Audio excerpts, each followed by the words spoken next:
নমস্কার।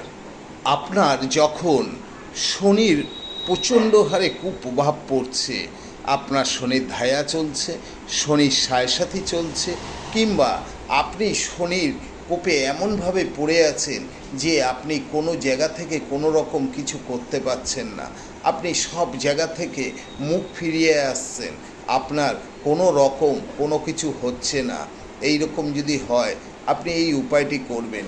দেখবেন এই উপায়টি করার ফলে আপনার জীবনকে আপনি কিভাবে ভালো রাখতে পারেন এবং শনির কোপ থেকে কিভাবে বাঁচবেন। আপনি রাত্রে যখন শয়ন করবেন, আপনার হাত পাটি ভালো করে ধুয়ে নিন।